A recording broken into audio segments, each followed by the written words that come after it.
Hello, everybody. It's your friendly digital technology librarian, Christy here. We've reached another Friday, so of course, I have another Film Rec Friday ready for everybody out there. Now, this Saturday marks the end of our summer reading program for the year, and to celebrate, we are hosting this gigantic luau at the library. And I thought it might be kind of fun to stick with the theme, go with the flow of things, and present to you a list of films that all take place on the beach. Now, it could be a beach in sunny 1960s California, it could be on the beaches of Hawaii, Canary Islands, just had to take place on the beach. And I think I picked a nice little broad selection of films that will appeal to someone, regardless of what kind of mood they're in. Now, if any of these don't appeal, you can always check out one of our video services. Those are CleveNet's Overdrive, Hoopla Digital, and Canopy. Of course, they are accessible entirely for free with the use of your Milan-Berlin library card, and always are. So if you can't find something within this list, please check those out. You will absolutely find something else out there. There are thousands and thousands of options available through those services. So without any further ado, let's get on to the recs. Okay, jumping right into our first recommendation. This one is available on Hoopla and is 1963's Beach Party. Now, Beach Party is the first movie in a series of 7 films, and it actually is described often as having started the entire beach film genre. This one and the whole series actually stars Annette Funicello and Frankie Avalon. They were super popular kids in the 60s. Annette Funicello was actually one of the children in the Mickey Mouse Club in the 50s, so she was a household name.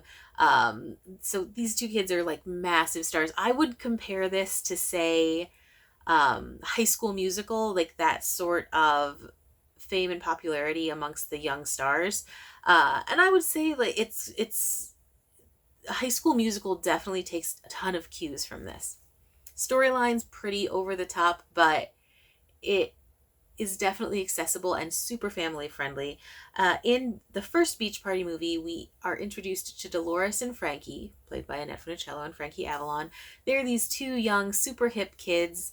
They're living in Southern California, and they're essentially like the king and queen of their crew of friends. And what I love about all of these movies is that, unlike a lot of films and television that take these sort of lead kids and turn them into villains or bullies, these two are really like so all-American, sweet as apple pie. Like, they urge their friends not to do bad things. It's, again, super family friendly.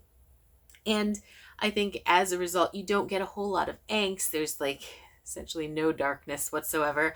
But what you sort of lose in sort of multifaceted storytelling, you gain in just like a really fun summer film. And as someone who does tend toward more dark stories, I love the history and the trail of films that sort of came after Beach Party. How, if you look at movies, say like High School Musical, you 100% can see the threads going back to this kind of movie and this film in particular. You have like bright, sunny storytelling that's still really entertaining and fun. I should also mention the beach movies are totally musicals. If you like music, it has that very 60s beach vibe to it. This particular film, you're introduced to Dolores and Frankie, as I mentioned.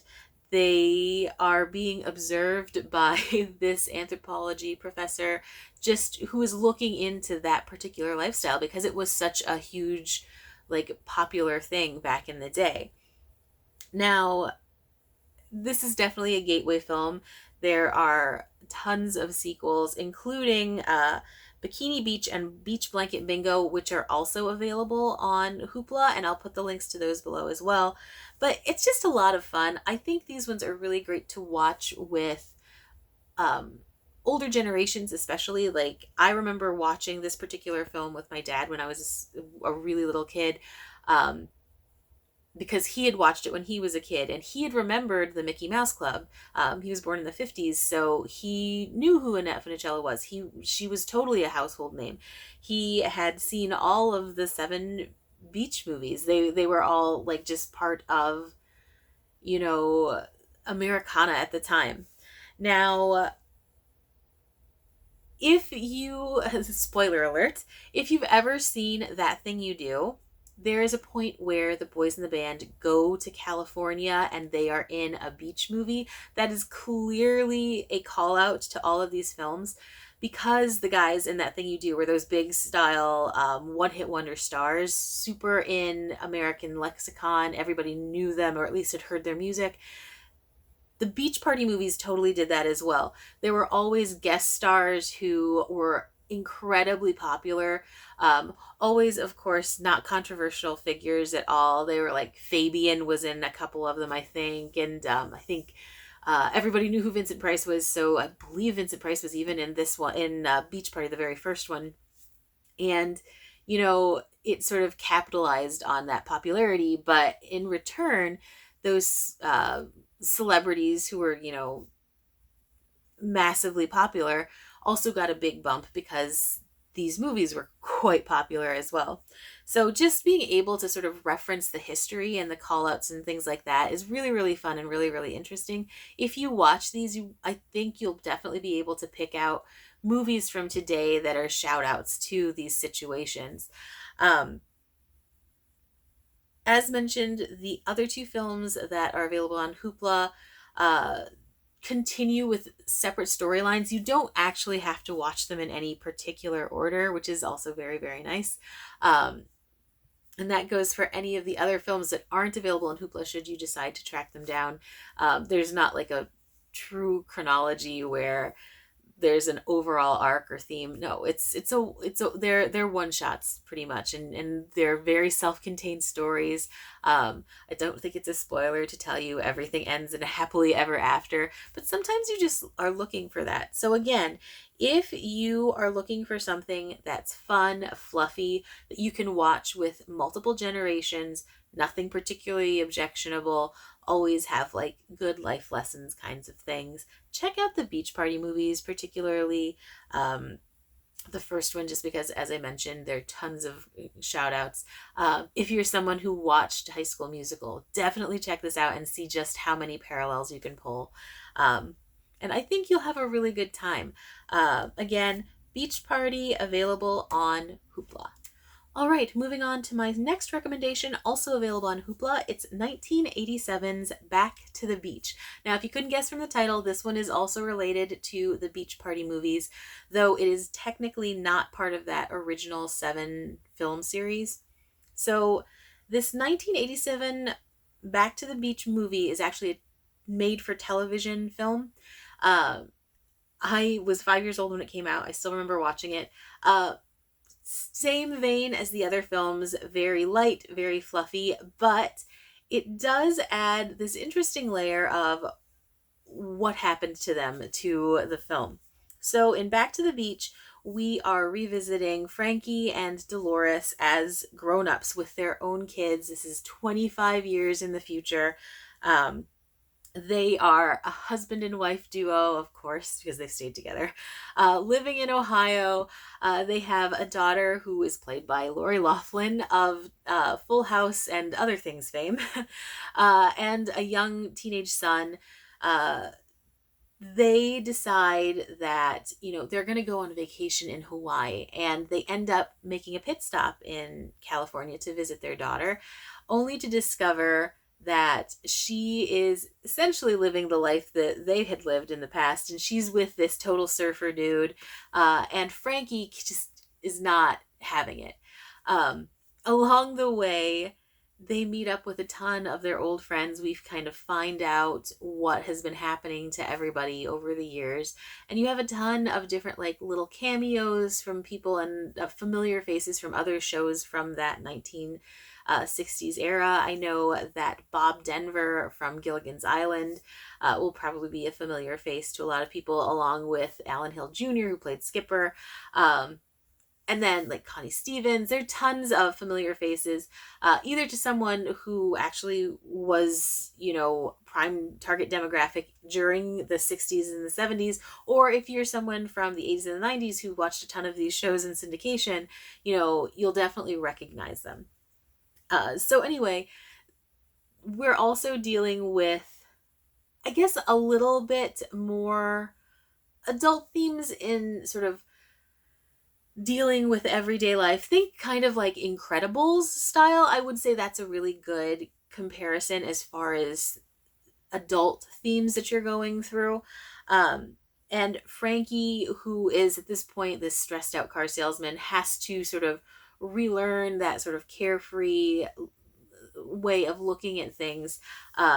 And he ends up having to face off against some beach punks out in California, and it's really quite charming and clever.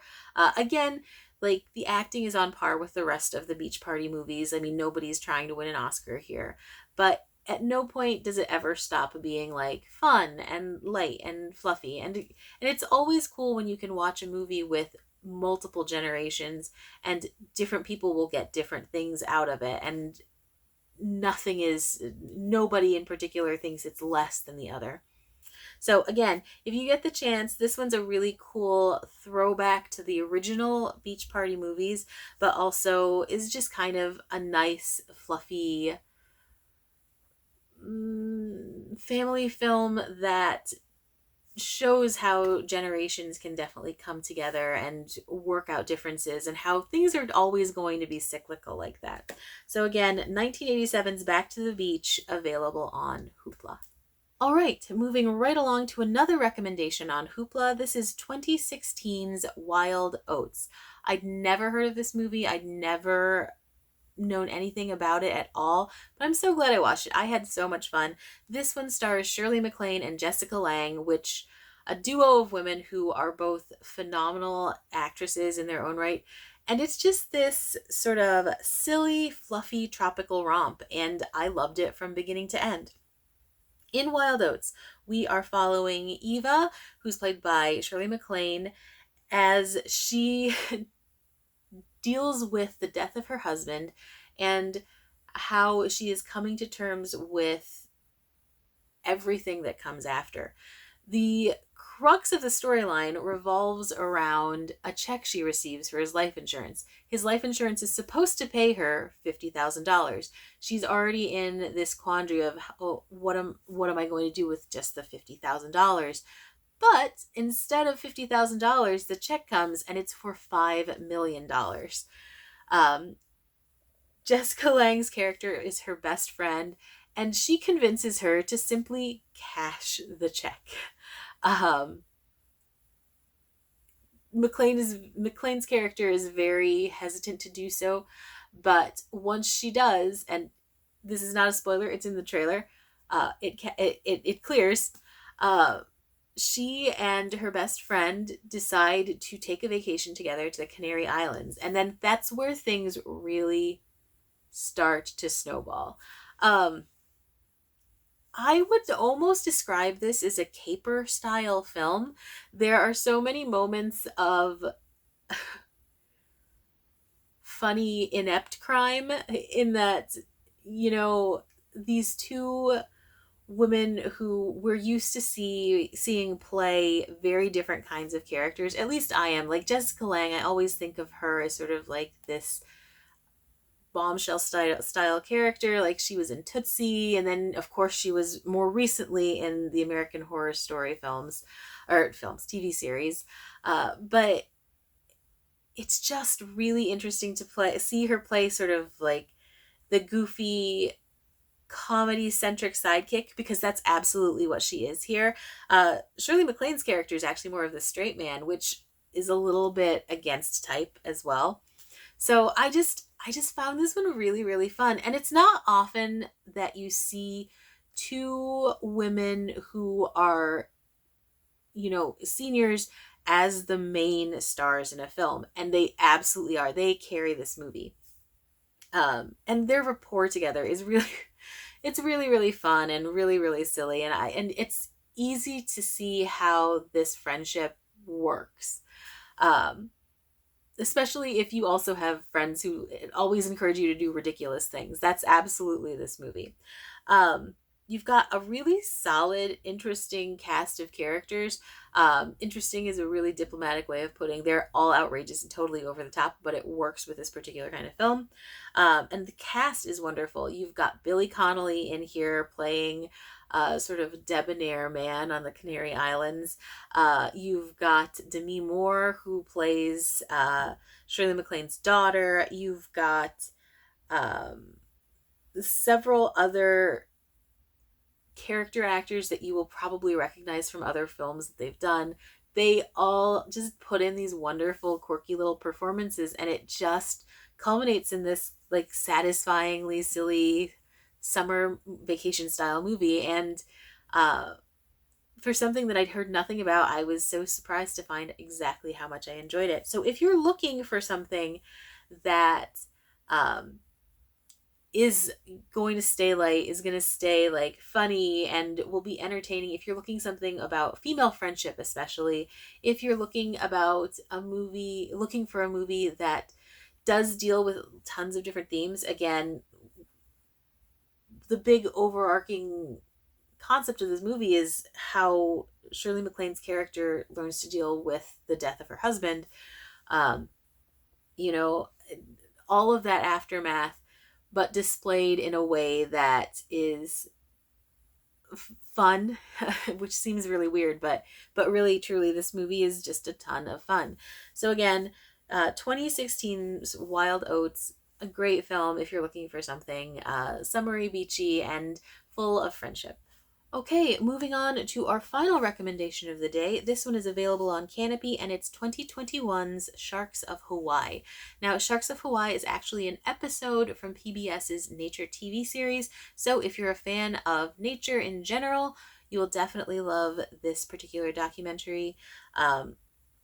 Much like most of what is on Nature, it's incredibly well filmed. I mean, it's so beautiful. Even if you just had this on without the sound, you would 100% be able to enjoy yourself. I mean, it really delves into some gorgeous scenery, both of the Hawaiian Islands, but also the underwater ecosystems. There's such beautiful scenes with the reefs. I mean, I remember sitting and thinking, how is this even a real thing? Like it looks almost like a drawing from Finding Nemo, that kind of perfect. Um, so Sharks of Hawaii, the whole theme, of course, you're discovering the different sharks and shark life that revolves around the Hawaiian Islands. You know, you've got tons of really interesting tidbits about how these sharks are particular to those waters and why. But even more than, this 45 to 50 minutes about sharks, it's really about Hawaii in general. It opens up talking about sort of how the islands were formed. It talks about the lava and how the lava has affected all of the post years of growth, uh, both for the islands above the water level and then the islands below, and how all of those things that are unique about that particular area are what feed the animal environment. So you get these really interesting creatures that you find absolutely nowhere else.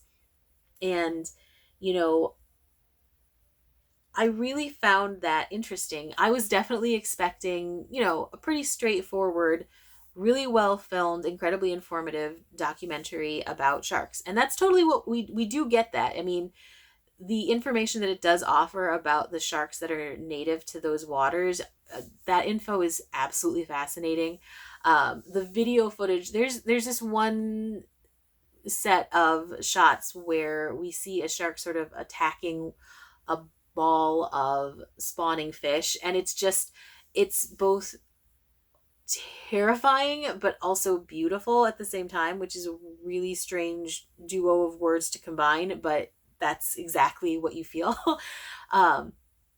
And So yeah, absolutely. It 100% works just as a documentary about sharks, but you know, there were all these really interesting historical anecdotes about Hawaii that were peppered throughout the 45 minutes, and things that I never even considered. And I really love that nature does this often, where it has a base theme but is able to give you so much more than that.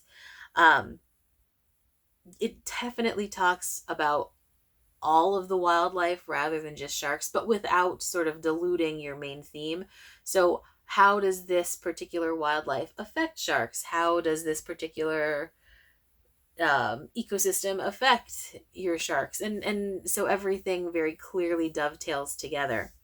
Um, I had mentioned how beautifully shot everything is, uh, but it also I I don't always notice like sound editing, but I really found a couple of sequences within this to be really, really well done just because of the way that underwater documentaries run. A lot of times you'll just hear sort of the muffled, like bubbly sounds, but that's you get a lot more layers with this one.